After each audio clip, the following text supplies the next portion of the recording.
ఇక్కడ మనం కోటి శివలింగాల ప్రాజెక్టుకి మట్టి శివలింగాలు మనం తయారు చేసి వాళ్ళకి ఇచ్చే ప్రాజెక్టు చేస్తున్నాము ఈ రోజు నుంచి.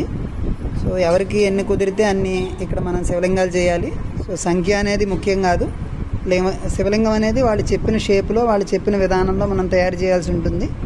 సో అందువలన ఎవరి పనులు అయిపోయిన వాళ్ళు ఉంటే వాళ్ళు ఒక నలుగురు ఒక గ్రూప్ కింద వస్తే మనకి సుమారుగా వాళ్ళు 1,00,000 శివలింగాలకి సరిపడ మట్టి, అలాగే వాటికి సంబంధించిన సామాన్ ఇచ్చారు. అలాగే మనకు పొద్దున్న ఇక్కడికి వచ్చి మనందరికీ కూడా వాళ్ళు నేర్పించారు. సో ఇది పని చాలా సులువుగా ఉంది, అప్పుడే వీళ్ళు 1000 పైనే చేస్తారు. సో అందువలన ఏంటంటే చాలా ఈజీగా ఉంది. ఇందులో అత్యంత ఈజీ అయిన పని ఏంటంటే మట్టి పిసగడంట. అందువలన తప్పకుండా మరి చూసుకోండి, ఆ సేవ పుచ్చుకుంటే మరి చాలా ఈజీగా ఉందని అంటున్నారు మరి వీళ్ళు ఇప్పుడు దాకా ఉన్నవాళ్ళు. దాన్ని బట్టి చేయండి. సరే, ఆడవాళ్ళే కాదు మగాళ్ళు కూడా రావచ్చు అంటున్నారు. మరి దానివలన మరి చూసుకుని